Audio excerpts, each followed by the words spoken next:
Yo, what's up everyone? Delvon Digital here, and I know I'm a little late, but we gotta talk about this DJI Action 4 camera.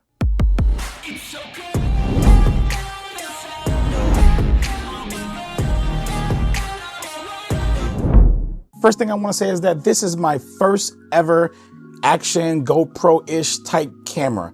I never felt the needing one of these because I thought they was always good for just action and skiing and surfing and other things that I don't do in my life. But I found a placement for this and it works very well into my content creation on my channel. And what I mean by that is that it helps out with POV videos, sometimes just talking heads, sometimes just showing things around. And I don't even use this on any type of stabilizer or anything. I could just hold this in my hand just like this and it works very well, especially for like action shots where you want to move your phone or your camera or whatever it is with you. It works perfectly fine. This thing is really dope for content creation.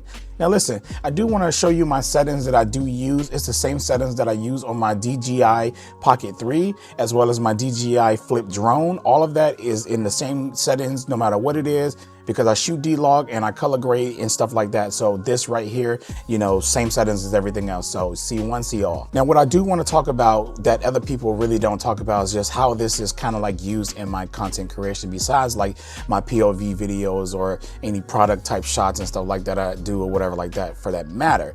It's also good for just, you know, vlogging and putting it on top of my head and just, you know, going around just, it's that POV type ish vlogging type thing. So it's really good combination and a mix of just everything type based camera, and it does a really good job at that. The stabilization is pretty good, but there is a flaw with this sometimes.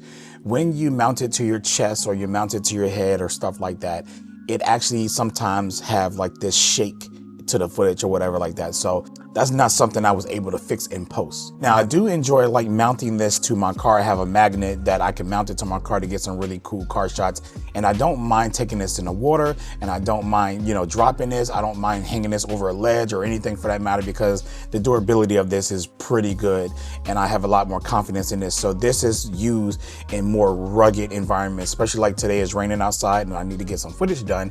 So therefore I'm gonna take this bad boy out there instead of my DJI Pocket 3 or my DJI Flip drone or whatever, because they're not water sealed, but this is. Now there is two modes that I like to use, and that's Rock Steady Plus and that's Horizon Steady. I love using both of those, so I have those set up in here. I only shoot 60 frames on this thing because my intent is to slow down footage, or this is for like really for so BTS for me. It's not really more so for like vlogging, and I make sure that I have an ND filter up here because I don't want my shutter speeds or anything. I don't want the camera to do anything automatically pretty much besides the ISO. That's the only thing I allow the camera to control, but everything else is all set up for it to just kind of like, you know, how I want it set or whatever like that, because I want to make sure that I'm getting the best footage out of this. So if it gets to a point where it's just too dark for me to actually film with this on, I kind of just don't even film. I always make sure that I'm in like the best optimal lighting for this, because I want the best performance that I possibly can out of this camera to match all the quality of all my other DJI stuff. And that's what I do with this pretty much. Now, of course, because this is a DJI product, you can use the DJI Mimo app to control it and view it as a viewfinder and all the stuff like that. I don't do that much. You also can use this as a live stream, webcam and all that stuff like that. I don't do that. I normally would stick this on like a selfie stick, and I can do a little bit of vlogging or walking and talking type thing, because I don't really vlog. I keep bringing that up, but I don't really vlog, but I do walk and talk stuff for my YouTube channel and different other things and stuff like that. So I really keep this camera around. The stabilization is really good in this thing. It's really worth getting. I don't use the ultra wide angle of it because it can get very, very wide. I kind of use standard so it don't look like it's warping. I really don't care for the warping effect half of the time, so I keep it on standard so it looks pretty normal half of the time. But this is one of my favorite cameras that I added to my content creation in my arsenal. And definitely if you are somebody who's looking for like a better camera than your phone, something that can be used everywhere, I would definitely recommend this over the Pocket 3 or even the flip drone as a starter. Like, I think the combination of all three together is like the craziest arsenal that you can have for a content creator. But as a starter, I think this is pretty good because literally you can just walk around and hold this up just like this and just talk, you know, blah, blah, blah, blah, blah, blah. You know, it's pretty cool. And it has great stabilization. So there's a few things I want to also mention, that it does charge USB Type-C, and you can also include a SD card in there.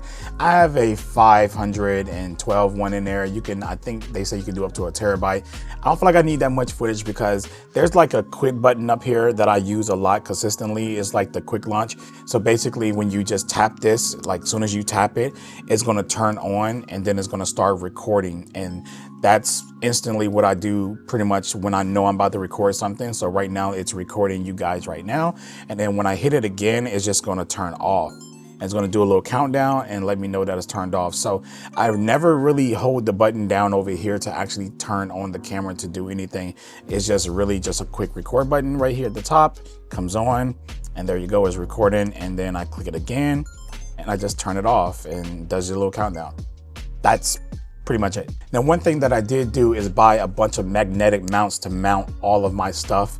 You know, anything that this can mount to, or I have one of those magnetic mounts already attached to it, so I can just take it off, slap it on, take it off, slap it on. That's one of the best advice I can give you. If you ever get one of these, then you just buy a bunch of the magnetic clips or whatever like that and put it on all your stuff so you can just pop on off.